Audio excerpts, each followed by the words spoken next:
I've tracked mountain lions through canyon brush, pulled black bears out of suburban garages, and spent 6 straight hours chasing an angry elk through somebody's golf course wedding reception. Wildlife control teaches you two things fast. First, animals are predictable. Second, people panic before they think. That's why, when dispatch sent me a late-night call about something killing deer deep inside state forest land, I wasn't worried. Annoyed, sure. Worried, no. The caller sounded terrified, but callers always do.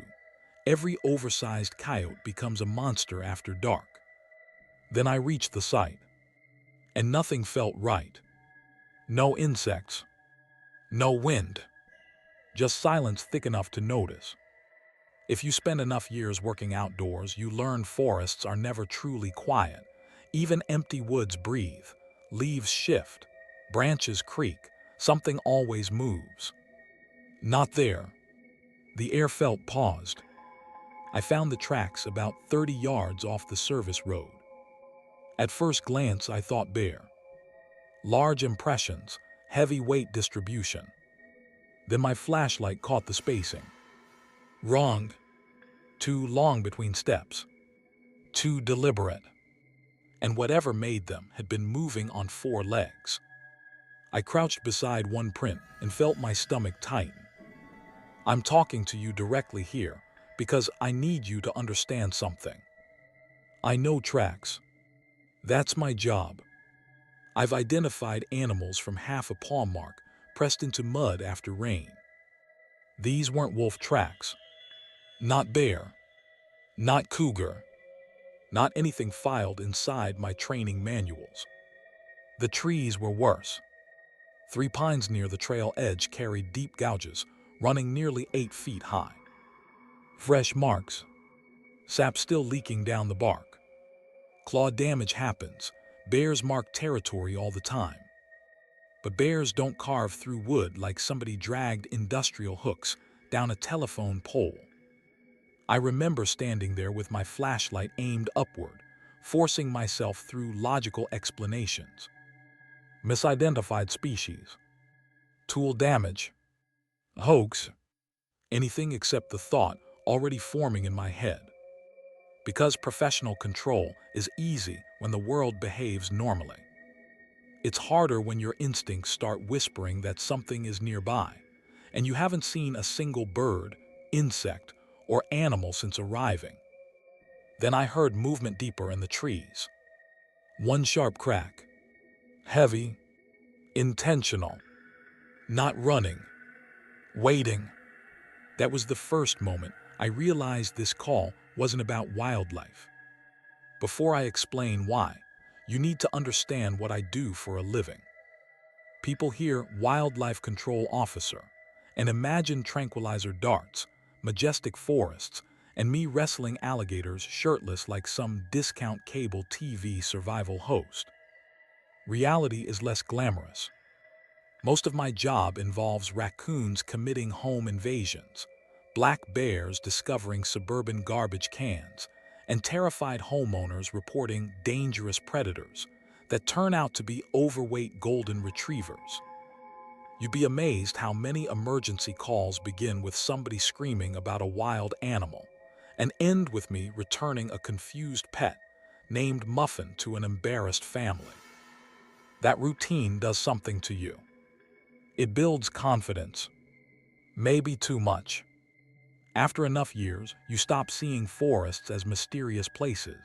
They become workspaces, outdoor offices with bad cell service and too many mosquitoes.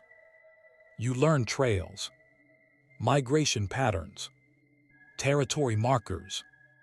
You learn which abandoned barns shelter feral cats, which creeks attract predators, which neighborhoods leave birdseed out and accidentally start feeding bears like it's a community hobby. Most nights I worked alone. Deep woods, empty properties, long stretches of silence broken by radio static and my own boots grinding over dirt. Honestly, you develop a dark sense of humor just to stay sane. I once spent 3 hours searching for what a landowner swore was a human-sized animal stalking livestock. Turned out to be a loose alpaca with mange. Another time, I investigated strange growling inside an abandoned hunting cabin. I cleared the place like I was entering a hostage situation. Know what I found? Two raccoons trapped inside a vending machine someone had dumped in the woods. That becomes your normal. The strange becomes explainable. The frightening becomes paperwork. Even the moments that feel wrong eventually get filed away under exhaustion, bad lighting, or overactive imagination. There were other sightings before that night. Things I never wrote into official reports. Shapes glimpsed too far between trees. Footprints that didn't match expected patterns. Calls where animals behaved off. Once I tracked what should have been a wounded cougar through state land for nearly 4 hours. The trail ended in an open clearing. No blood. No tracks leaving. Nothing. Like the animal had simply stopped existing. I remember standing there uncomfortable enough to photograph the area twice. Then I went home, blamed fatigue, and forgot about it. That's what professionals do. We explain things. We reduce fear into categories we can manage. Because if you spend your career alone in forests at 2 in the morning, you cannot afford to believe every unexplained noise is hiding something impossible. Comfortable familiarity becomes survival. You trust your training. You trust evidence. You trust that every sound, mark, and movement belongs to a natural system waiting to be understood. And most of the time, you'd be right. That's the dangerous part. Because routine teaches you the world is predictable. It teaches you every mystery has an answer. So when something finally appears that doesn't fit the pattern, you don't recognize the danger immediately. You rationalize. You minimize. You tell yourself this looks strange, but you've handled strange before. That's exactly what I did the night of my first truly unexplainable sighting. And looking back, that mistake almost got me killed. I wish I could tell you the fear hit immediately. It didn't. At first, training took over. Measure the tracks. Assess weight distribution. Identify gait pattern. Stay logical. That's what I was doing after hearing movement deeper in the trees. I found another set of impressions about 50 yards from the first ones. Same problem. Too large. Too inconsistent. The front tracks dug deep, suggesting serious weight, but the stride length kept changing in ways that didn't make sense. 4 feet apart, then 7, then oddly compressed, like whatever made them had changed how it moved halfway through crossing the forest floor. No known predator in my region tracked like that. I remember muttering possibilities aloud, just to hear something human in all that silence. Large bear. Deformed elk. Misread substrate. Professional denial comes with a vocabulary. Then the sound came again. Not the branch snap from earlier. An animal call. High-pitched. Sharp. Almost canine. My shoulders loosened for half a second. Finally, something normal. Except it was. The call repeated from farther left. Same pitch. Same duration. Exactly the same. Animals don't do perfect repetitions. Real calls vary. Breathing changes, stress changes, distance changes. This sounded copied, like someone replaying a recording through the woods. I killed my flashlight and listened. Another call. Closer. Wrong somehow. I can't explain that part well enough. You know how experienced mechanics hear engine trouble before seeing it. It felt like that. Instinct recognizing a flaw my brain hadn't processed yet. The forest stayed dead quiet around it. No answering birds. No movement in brush. Nothing reacting naturally. And then I saw motion. Vast. Something crossed between two trees uphill from my position. Too quick for details. Just darkness separating from darkness. My light snapped toward it automatically. Nothing there. Empty timber. I stood completely still, forcing myself through possibilities. Deer. Bear. Human trespasser. Adrenaline distorts perception. That's what I told myself. Then movement flashed again farther downslope. Impossible distance. No sound of travel between locations. Just there. Gone. There. Gone. It moved in a way no animal should. Not because it was fast. I've seen fast. Mountain lions are fast. Panicked deer are fast. This movement looked edited, like frames missing from reality. My pulse finally started catching up to the situation. I pulled my phone to document the tracks. No signal, obviously, but the camera still worked. I took photos of the impressions, the claw marks, the tree line. When I checked the screen, half the images were blurred beyond usefulness. The others showed almost nothing. Bad angle, poor lighting. Except I knew they shouldn't look that bad. I do feel documentation constantly. My hands don't shake like that. Another sound drifted through the trees. Different animal this time. Low growl. Feline. Too clean. Too deliberate. The kind of sound designed to be recognized. And that was when disbelief finally cracked. Because whatever was out there wasn't just making noise. It was choosing noises. Testing familiar sounds like someone trying on masks. The shadows shifted again between the trees. Closer now. Watching. Waiting for me to categorize it. To call it bear. Wolf. Cougar. Anything safe. Anything explainable. For the first time in my career, I couldn't force a label onto what I was tracking. And that terrified me more than seeing it clearly would have. I tried documenting more evidence anyway. That turned out to be another mistake. My first instinct was documentation.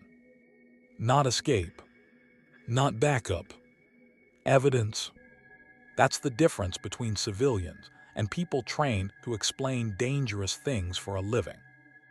If something doesn't make sense, you record it until it does.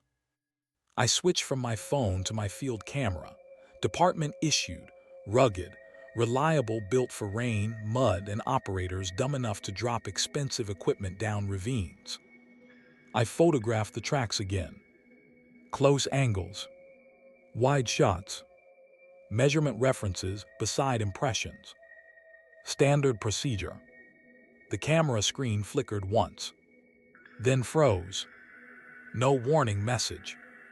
No low battery alert. Just a locked image filled with static distortion crawling across the display. I powered it down. Restarted. Nothing. Dead. That irritated me more than it scared me. Equipment fails in the field. Moisture gets everywhere. Coincidences happen. That's what I kept telling myself. I pulled my phone back out. Battery 12%. Impossible. It had been above 80 when I left my truck. Cold weather drains power fast, sure, but not that fast. I opened video recording anyway and swept the camera slowly across the tree line. Tracks, claw marks, dark forest, field observation, I narrated quietly. Unknown prints, unidentified vocalizations, possible large predator presence. Professional voice, calm voice. The voice people use when they're trying to sound less afraid than they are. Movement flashed between trees. I swung the camera toward it. The screen locked. Battery warning. Black display. Phone dead. Just like that. Silence returned. Heavy. Patient. I remember lowering the useless phone and noticing something that made my stomach tight, harder than any equipment malfunction. The tracks had changed. Not faded. Changed. The impressions near my left boot were shallower now. Smaller. The stride pattern looked different than it had minutes earlier. I actually knelt beside them, convincing myself exhaustion was distorting memory. Maybe I'd misread spacing. Maybe poor light altered perspective. Then I found a fresh set crossing behind me. I'm certain those tracks hadn't been there before, because I had already scanned that ground. Clean soil. Leaf litter. Nothing. Now there were prints leading between trees less than 15 feet from where I stood. No approach trail. No departure trail. Just tracks appearing where empty forest floor should have been. That was the first moment an ugly thought entered my head. Not what is this, but am I losing my mind? Sleep deprivation does strange things to people working isolated field jobs. Long shifts, adrenaline, too much caffeine, too much darkness. I knew the symptoms: hypervigilance, pattern distortion, sensory mistakes.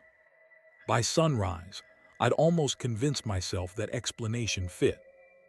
Almost, until I filed the report. The response from other officers was exactly what you'd expect. Raised eyebrows, half jokes, Bigfoot finally bothering your district. Too many night shifts, man. Nobody said liar. That would have been easier. They said tired, overworked, overreacting. One supervisor skimmed my notes and suggested a bear exhibiting abnormal movement patterns. Abnormal movement patterns. That phrase still annoys me, because part of me wanted them to be right. I wanted ordinary explanations back. Wanted paperwork reality. Known species. Known danger. Instead, every attempt to reduce the encounter into something manageable made one fact harder to ignore. The evidence kept collapsing. Photos unusable. Devices failing. Tracks shifting. Details refusing to stay consistent long enough to study. And underneath all of it, one feeling remained perfectly stable. Observation. Not mine. Something else's. The growing certainty that whatever I'd encountered didn't merely avoid documentation. It understood observation itself. It knew when I was trying to define it, capture it, reduce it into evidence. That realization should have sent me away from those woods permanently. Instead, it convinced me to do something far more dangerous. I decided to confront it directly. Once I stopped trying to force the encounter into a normal wildlife report, other memories started lining up in my head. Calls I'd dismissed, reports I'd laughed off, patterns hiding inside routine paperwork. That's the dangerous thing about field work. You don't notice the shape of something strange until you've already walked around it for years. I remembered a farmer about 8 months earlier. Middle-aged guy, practical, not dramatic. He reported coyotes circling his livestock pens. Nothing unusual there, except he kept repeating one sentence. They weren't hunting. When I asked what he meant, he said the animals stood outside the fencing watching his barn doors.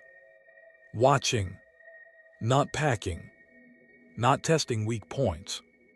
Watching. He told me one of them raised its head when he stepped outside, like it knew I'd come out before I opened the door. I'd written that off as stress. Rural people lose sleep protecting livestock. Fear edits memory. Easy explanation. Until now. Then there were the mutilation cases. People hear that phrase and immediately jump to conspiracy garbage. Most livestock deaths have boring answers. Predators, disease, scavengers, natural decomposition doing ugly work after the fact. But a few genuinely bothered me. Missing tissue with almost surgical precision. No drag marks. Minimal blood. Carcasses positioned strangely. Once I found a dead goat laid across a fallen log like someone had arranged it for display. No feeding pattern made sense. No territorial marking. Just placement. Deliberate placement. At the time, I blamed human interference. People do sick things in isolated areas. That explanation felt safer. Safer than admitting the scene looked staged. Another memory surfaced. A trapper called about bait theft in protected forest land. He'd set 3 legal monitoring traps. Every trap remained untouched. The bait was gone. Not stolen randomly. Removed cleanly. Springs disabled without triggering. Metal wires twisted apart. He accused hikers. Teenagers. Maybe he was right. But I remember examining one trap and thinking. That required understanding. Not luck. Not animal panic. Understanding. And then there were the sounds. God, the sounds. Dispatch gets strange civilian reports constantly. You learn to filter them. Dog speaking outside my window. Deer standing upright. Something calling my name from the tree line. Most of those cases dissolve under daylight and common sense. But enough people used similar language over the years to make me uncomfortable in hindsight. Animals behaving wrong. Animals reacting too intelligently. Animals that seemed less interested in food than human behavior.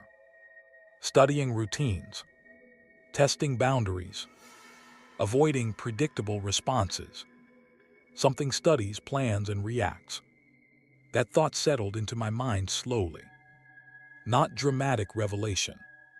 Just accumulating dread. Because if you work wildlife long enough, you develop expectations. Predators follow pressure. Scavengers follow opportunity. Animals obey needs. Food, shelter, territory, instinct. But whatever I'd encountered in those woods felt governed by something else entirely. Not natural law. Behavior. Rules. Consistent, hidden behaviors I hadn't recognized yet. Avoid cameras. Manipulate observation. Mimic familiar sounds. Control encounters. Escalate carefully. The pattern was becoming harder to ignore. And the worst part, I realized the escalation wasn't happening broadly. It was happening specifically around me. The failed documentation. The shifting tracks. The copied animal calls. Each incident felt slightly bolder than the last. Closer. More deliberate. Like something testing how much uncertainty I could tolerate before I either fled or followed. That realization sat with me through the next 2 shifts. Through paperwork. Through daylight. Through every rational argument I made against going back. Because deep down, I already knew something ugly. The confrontation wasn't approaching because I chose it. It was approaching because something in those woods had been preparing for it too. And soon it stopped waiting. I saw it 3 nights later. Not a shadow. Not movement glimpsed between trees. Saw it close enough that my brain ran out of excuses. I was following reports of missing chickens near the edge of protected woodland. Routine call, quiet property, weak moonlight bleeding through clouds. Too quiet. That should have warned me. No insects.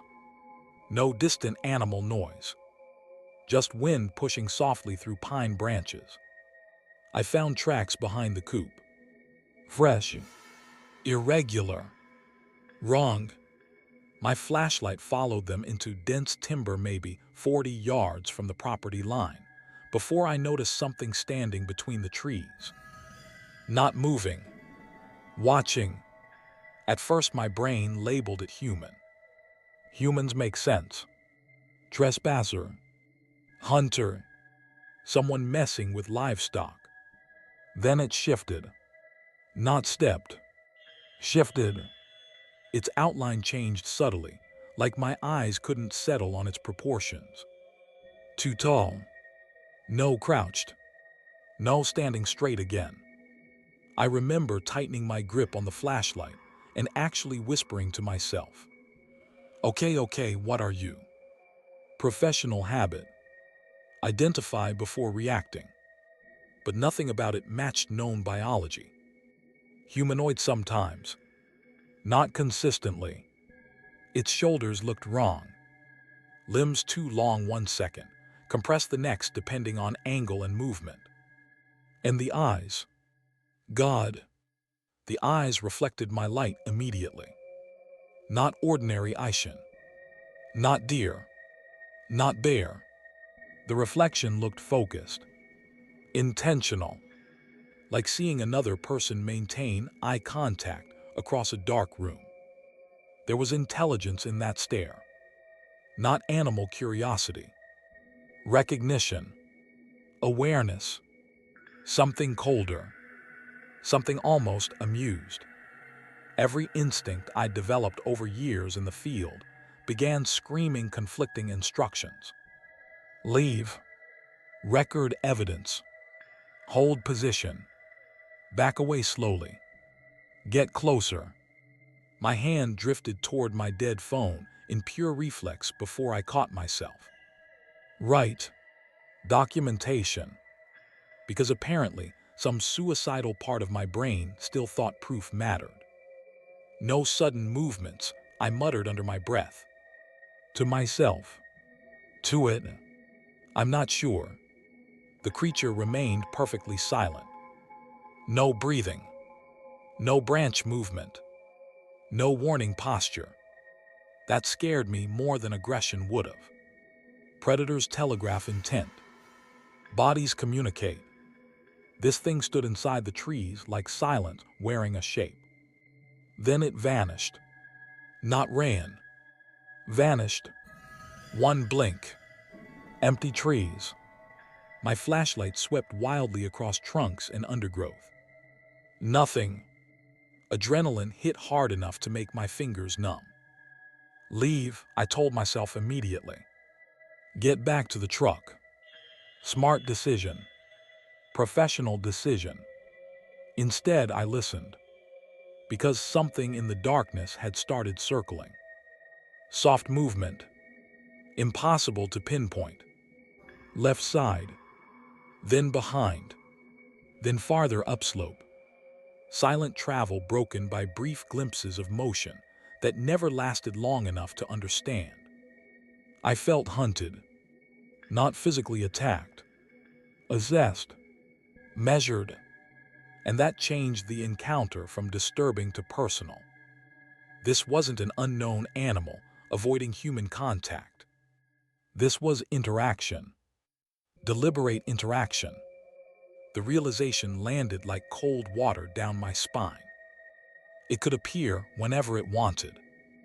Disappear whenever it wanted. Control distance. Control visibility. And I, trained officer, experienced tracker, years in isolated terrain, had absolutely no control over the situation. That helplessness hit harder than fear. I actually considered baiting it. I'm serious. Part of me thought make noise, force movement, force clarity. Anything to reclaim control. Another part of me answered immediately. And if it comes closer? That thought froze me in place. Because for the first time since this began, I wasn't worried about identifying the creature. I was worried it had already identified me. The trees fell silent again. No movement. No eyes. Nothing. But I knew with terrifying certainty the encounter wasn't over. The consequences had already started. The consequences didn't arrive dramatically. No attack. No missing time. No claw marks on my truck. They arrived as patterns, small enough to dismiss individually, impossible to ignore together. The first sign came from my equipment bag. I unpacked after shift and realized my backup flashlight was missing. Not unusual. Field gear disappears constantly. I figured I'd dropped it near the property line. Annoying but manageable. Next evening, it was sitting on my truck hood.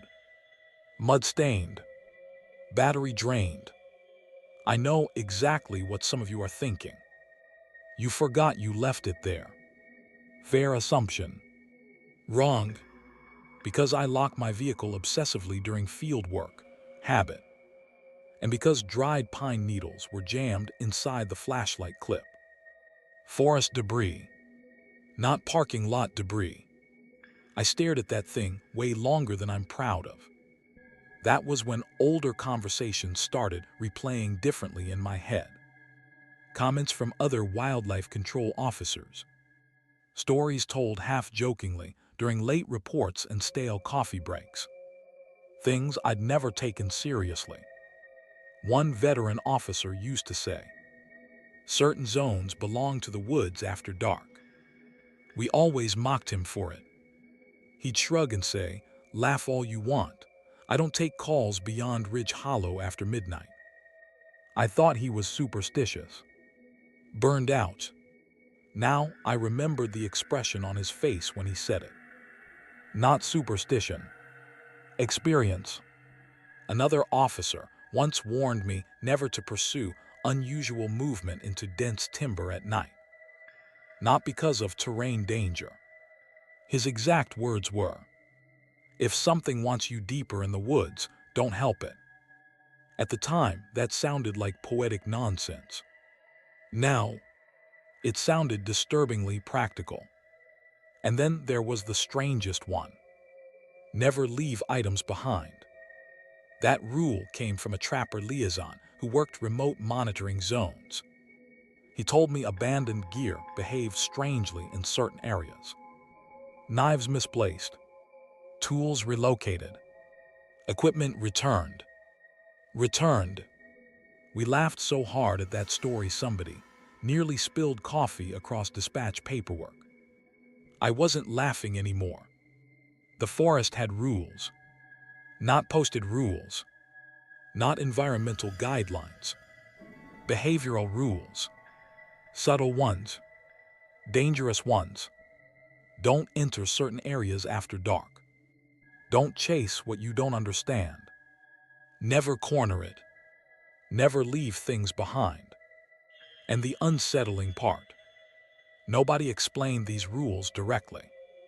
People learned them through near misses. Through stories. Through consequences.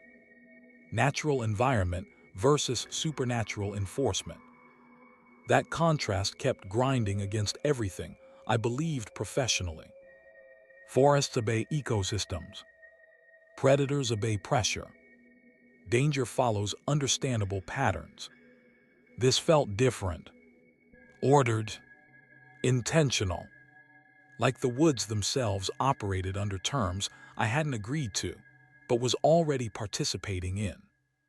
I tested one of those rules accidentally 2 nights later. Bad decision.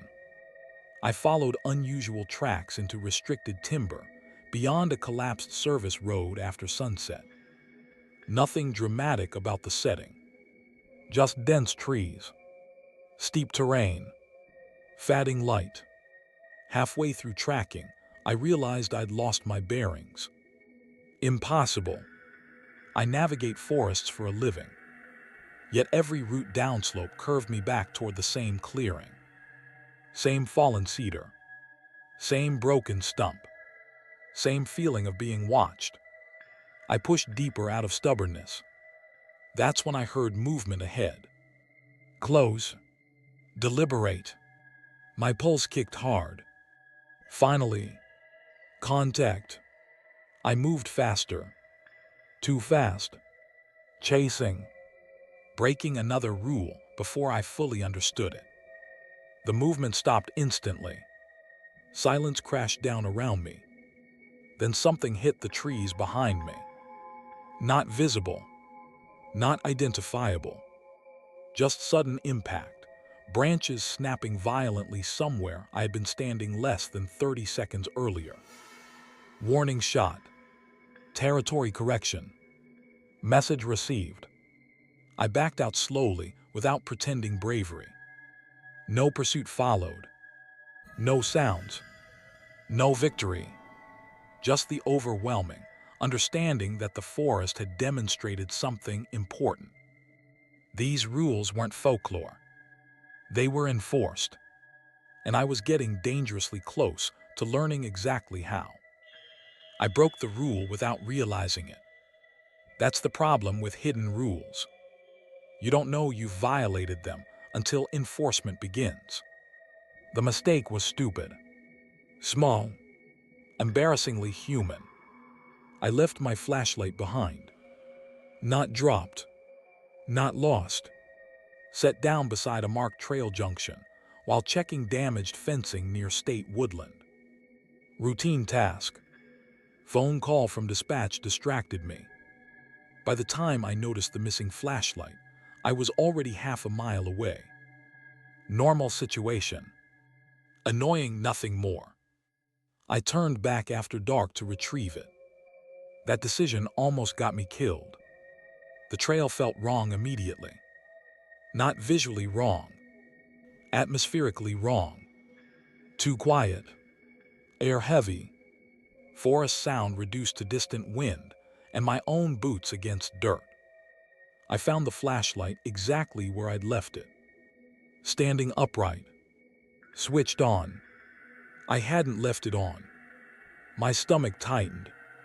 Coincidence, I told myself. Loose switch. Battery malfunction. Professional denial working overtime again. I bent to grab it. That was when I heard footsteps behind me. Soft. Measured. Human packing. I turned instantly. Jackson, I called. Another wildlife officer worked adjacent sectors. Silence answered. Then from deeper in the trees. Over here. Jackson's voice. Clear enough to recognize. Wrong enough to freeze my blood. Too flat. Too precise. Like someone recreating his voice from memory instead of actually speaking. I didn't answer. Something moved between the trees to my left. Quick. Controlled. Following. Not charging. Following. The flashlight beam shook despite my efforts to steady it. Okay, I whispered to myself. Truck, just get back to the truck. Simple objective. Professional thinking. Then the trail changed. I know how insane that sounds. I don't care. The terrain didn't match my approach route anymore. The service marker I'd passed earlier was gone. Tree spacing looked unfamiliar. Landmarks shifted subtly enough to trigger doubt before panic. Disorientation hit fast. Too fast. I checked my compass. Wrong reading. Checked again. Different reading. That's when the whispering started. Low voices drifting between trees. Not random noise. Conversation fragments. Officer chatter. Dispatch codes. Familiar sounds pulled from years of field work. Unit 4 copy. Need you farther east. Visual confirmation. Voices of other officers. People I knew. Coming from empty forest. I spun toward every sound like an idiot chasing radio ghosts. Nothing there. Always nothing there. The presence behind me grew heavier. I don't mean emotionally. Physically. Pressure, the unmistakable sensation of occupying space with something close enough to matter. No breathing, no footsteps now, just awareness pressing against my back. Predatory, patient, enforcing something. The realization hit me suddenly. This wasn't pursuit. This was correction. I'd broken a rule, left something behind, returned after dark. Now something in the forest was making sure I understood the violation. Dark humor arrived at the worst possible moment. I actually laughed once. Short, nervous, broken. Because I'm wildlife control. That's my job. Contain dangerous animals. Manage unstable environments. Protect people from things lurking in the woods. And somehow I'd wandered into a situation where wildlife control apparently meant containing the forest's secret from myself. Another voice sounded behind me, close enough to feel. My supervisor's voice this time. Don't turn around. I turned around instantly. Empty trees, but movement exploded through the darkness ahead. Tall shape, humanoid for one impossible second, before folding into shadow and vanishing sideways between trunks. Too fast, too silent. I ran.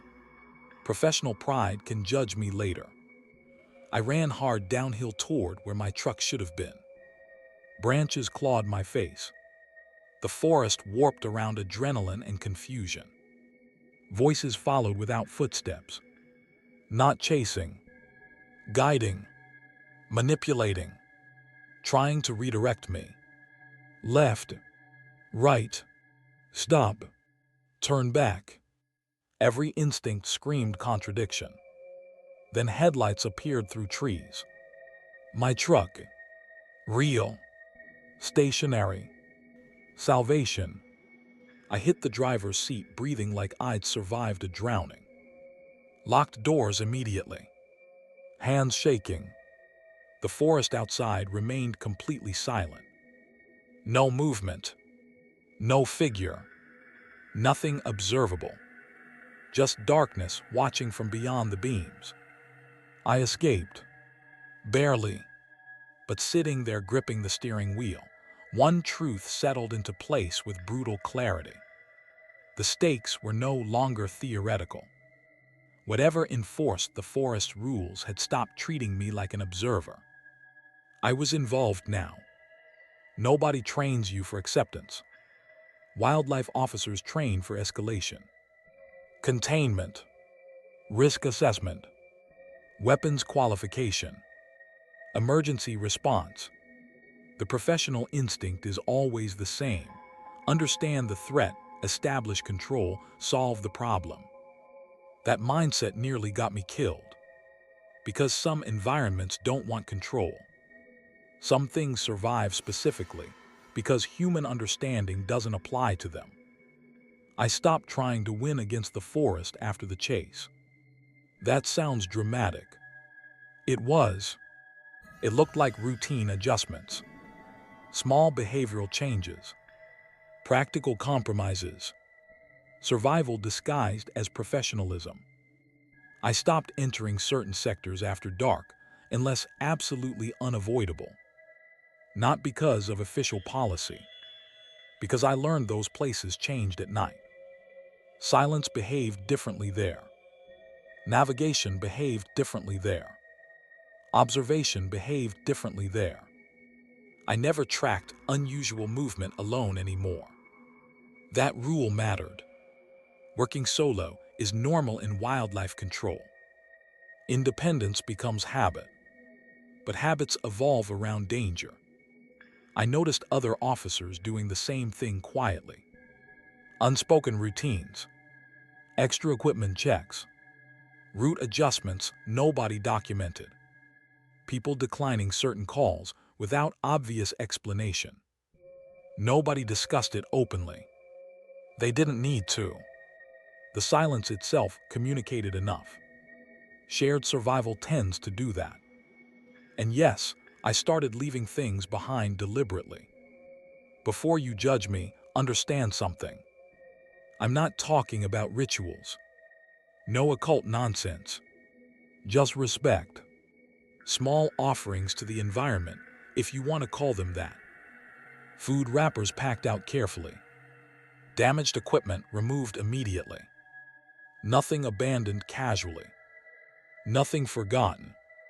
Because forgetting things in those woods felt noticed. The forest enforced order, not morality. Order. There's a difference. That realization changed how I understood the creature too. People expect monsters to be evil, predatory, malicious, easy categories. What I encountered didn't fit those categories cleanly. It reacted, studied, corrected behavior, protected boundaries I didn't fully understand. Dangerous. Absolutely. Personal hatred. No. That assumption belongs to humans. We were the outsiders there. That's the uncomfortable truth I need you to understand. Humans walk into forests believing ownership comes automatically.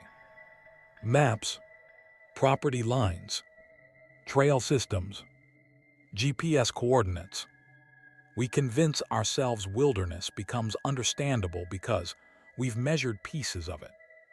But deep environments operate under older systems, hidden systems, and sometimes those systems remind outsider exactly where they stand. Survival depends on vigilance and humility, not dominance, not certainty, humility. I know that sounds philosophical coming from a wildlife officer who carries deterrence, field gear, and enough confidence issues to challenge unknown predators professionally. But confidence has limits. The forest taught me that. Other officers understood it too. You could see it in the routines nobody explained. The veteran who never crossed Ridge Hollow after midnight. The trapper liaison who checked abandoned gear twice before leaving. The supervisor who quietly rerouted remote calls during heavy fog without offering reasons. Past tragedies hung around those behaviors like shadows nobody named aloud. You learn to recognize absence in field work. Missing stories, missing explanations, people who transferred, reports nobody discusses. The audience always wants clear answers. What was the creature? What did it want? Could I identify the species? Wrong questions. The better question is simpler. How do you stay alive in a place where you don't understand the rules?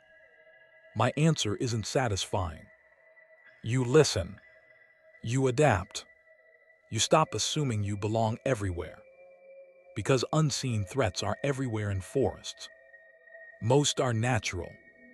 Some aren't.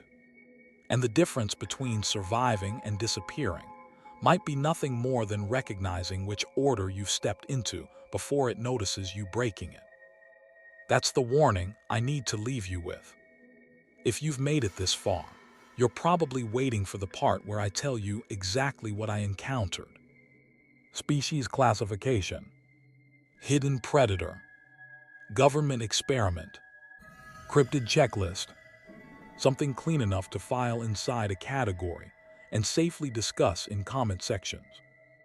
I don't have that ending for you. What I have is a confession. I was wrong about the forest. Not completely.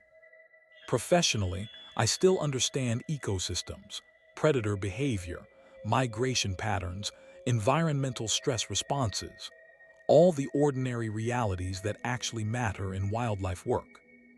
But I was wrong about ownership, about certainty, about assuming experience automatically protects you from things you haven't learned to recognize yet. The forest is alive in ways people underestimate. Not poetic alive, not spiritual social media quote alive. Reactive alive, observant alive, structured, And whether you believe my encounter involved an unknown predator, a psychological break brought on by isolation, or something sitting completely outside modern biology, one fact remains unchanged. The environment enforced boundaries long before I understood they existed. That's the part I want you to take seriously. Not the creature, the boundaries. Because misunderstanding rules in wild places gets people killed every year, sometimes through ordinary danger, sometimes through things harder to explain. The presence I encountered didn't feel malevolent. I know that disappoints some audiences.